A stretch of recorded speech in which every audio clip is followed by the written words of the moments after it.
بسم اللہ الرحمن الرحیم۔ السلام علیکم ناظرین، ویلکم ٹو مائی چینل۔ تاریخ کے صفحات میں ایسی سلطنتیں بھی آتی ہیں جو صرف طاقتور نہیں بلکہ اپنے عہد سے دنیا کو بدل دیتی ہیں۔ سلطنت عثمانیہ جو ایک چھوٹے سے قبیلے سے اٹھ کر 3 براعظموں پر حکومت کرنے والی ایک عظیم الشان سلطنت بنی، آج بھی اپنی عظمت کے ذریعے ہمیں تاریخ کی گہرائیوں میں لے جاتی ہے۔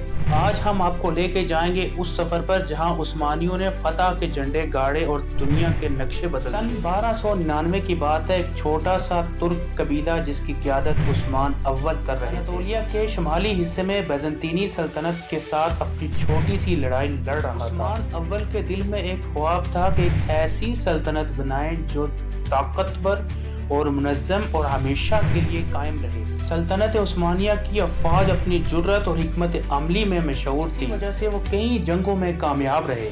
سلطنت عثمانیہ نے آہستہ آہستہ اپنی حدود بڑھانا شروع کر دی اور چھوٹے شہروں نے انہیں تسلیم کرنا شروع کر دیا، اور یہیں سے سلطنت عثمانیہ کا تاریخی سفر شروع ہوا۔ 1453 کا سال تاریخ کا ایک ایسا باب ہے جو کبھی فراموش نہیں کیا جا سکتا۔ سلطان محمد دوم، جنہیں فتح کے لقب سے جانا جاتا ہے، انہوں نے قسطنطنیہ فتح کر کے ہزاروں سالہ بیزنطینی سلطنت کا خاتمہ کیا۔ یہ فتح نہ صرف عثمانیوں کے لیے بلکہ عالم اسلام اور دنیا کے لیے ایک نیا دور لے کر آئی۔ سلطان سلیمان اول نے نہ صرف سلطنت کو وسعت دی، قوانین اور انتظامات میں بھی انقلاب برپا کیا۔ انہوں نے انصاف کے ایسے اصول برپا کیے کہ ان کے زمانے کو قانونی دور کہا گیا۔ ان کے دور میں فنون لطیفہ، ثقافت اور معیشت بھی اپنے عروج کو پہنچی۔ یورپ، ایشیا اور شمالی افریقہ میں بھی سلطنت عثمانیہ نے اپنی حکمرانی قائم کی۔ ان کے زیر سایہ علاقوں میں تہذیب اور ثقافت نے دنیا بھر میں گہرے اثر چھوڑے۔ مضبوط حکومتی ڈھانچہ، باقاعدہ فوج اور منظم انتظامیہ نے سلطنت کو طاقتور بنایا، اور وقت کے ساتھ ساتھ سلطنت کے اندر مسائل بڑھنا شروع ہو گئے۔ جاگیرداری نظام نے طاقتور افراد کو حکومتی امور سے دور کر دیا، عدالتی نظام میں کمزوریاں آئی اور فوجی طاقت بھی کمزور ہونے لگی۔ روس، آسٹریلیا اور دیگر یورپی ممالک نے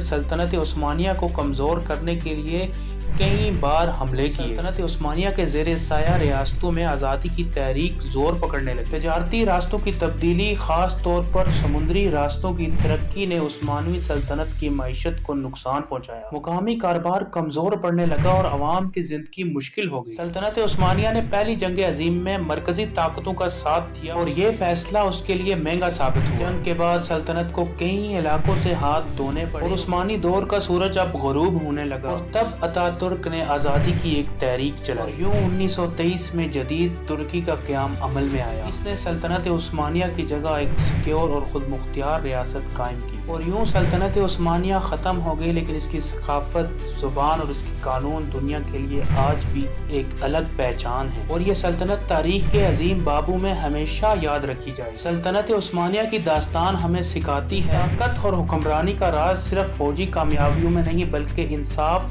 حکمت عملی اور سخاوت کی بقا میں بھی ہوتا ہے، اور آج بھی اس سلطنت کی یاد ہمیں تاریخ کے سنہرے سبق دیتی ہے جو آنے والی نسلوں کے لیے روشنی کا مینار ہیں۔ اپنے میزبان کامل اقبال کو اجازت دیجیے۔ Subscribe please. اللہ حافظ۔